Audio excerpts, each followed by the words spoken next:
Good morning mga kapiso. So ngayon nandito ako sa bundok sa aking tower. So ipakita ko sa inyo ngayon kung paano ko sinet up yung P2P ko dito na gamit yung SIM card.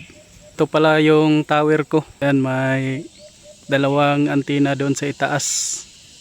LAP GPS at saka Ginto. Light beam Ginto. Tapos yung dalawa na parabolic at saka yung hybrid na antenna. Yan, kasi yung ginamit ko na dito is nakasimbis na, kaya ginamitan na natin ang antenna. Kasi yung antenna natin doon nakaharap, kasi yung tower ng smart doon banda, yung tower ng smart, kaya yung antenna ko doon ko pinaharap para makuha siya ng signal. Marami ng mga dito, mga damo, hindi ko pa nalinisan. So ito pala yung box ko dito.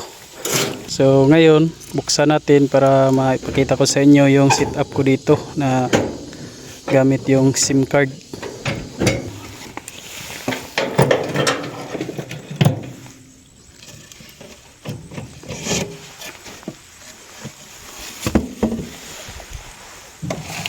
Ayan, ito yung setup ko dito. Ipinamit ko na modem, itong B350-936. Ayan, nakasimbis na po tayo dito. Tapos gumamit tayo ng MikroTik para yung signal natin ma-limit natin kung ilan ang Mbps na ibibigay natin sa mga piece wifi natin. So tapos gumamit tayo ng switch hub.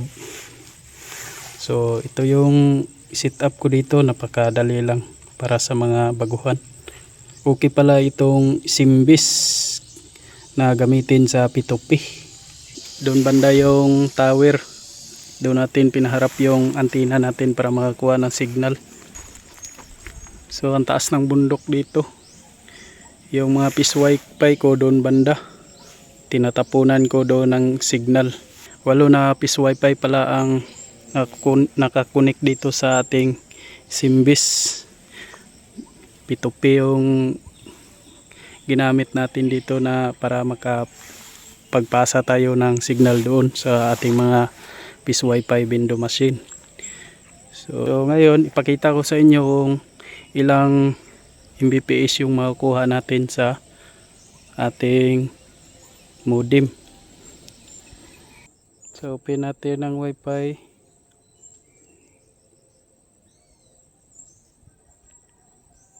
So connect tayo dito sa ating modem na ginagamit, itong B350-939EF7D.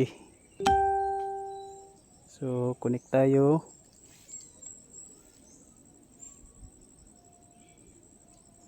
At yan, connected na.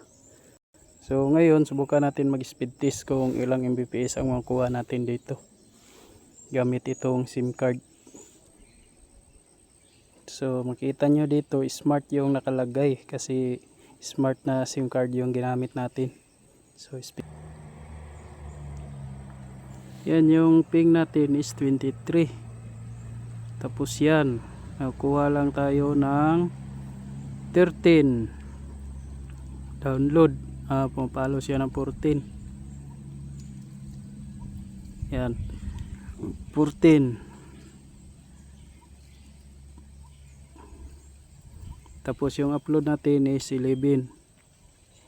So actually marami nang gumagamit nito, yung mga piece wifi ko may gumagamit na, kaya ito lang yung nakukuha na Mbps. Yan, so hindi na ito masama. SIM card lang yung ginamit natin. Yun na nga, nakita nyo naman yung Mbps ng SIM card natin. Nakakuha lang siya ng 14 Mbps kasi marami nang gumagamit. Ito lang pala yung setup natin dito. Napaka basic na setup, madali lang matutunan. So simbis yung ginamit natin dito sa ating tower. O diba mga kapiso, kahit simbis lang, sumasabay naman siya sa mga P2P na gamit ang PLDT nila. sa atin simbis lang. Okay naman, makapag-internet naman kahit pa paano. So hindi na masama, hindi naman ma-vlog siya sa Facebook at saka YouTube. Ang problema lang yung gaming kasi nakasimbis lang tayo. Pero goods na rin ito para sa Peace Wi-Fi. Nagamit lang ang ating simbis kasi wala tayong PLDT, kaya simbis na lang yung ginamit natin kasi naputulan tayo, pinutol yung wire ko. So baka sa susunod makakita tayo ng malakas na signal. So i-reveal ko na lang sa inyo kung makahanap ako ng mas maganda pa dito sa simbis. So yun mga kapiso, tanyo naman yung ini-speed test ko dito gamit yung SIM card kasi wala na tayong PLDT, kaya ang ginamit natin sa ating mga Peace Wi-Fi isimbis na lang gamit itong P2P dito sa ating bundok. Kita nyo naman yung mga paligid natin, yan puno-puno ng mga kahoy, pero goods na goods pa rin, nakakuha pa rin tayo ng malakas na signal gamit ang SIM card. Alright, so yan mga kapiso, na lang ang aking video mga kapiso. Maraming salamat sa panonood. Thank you.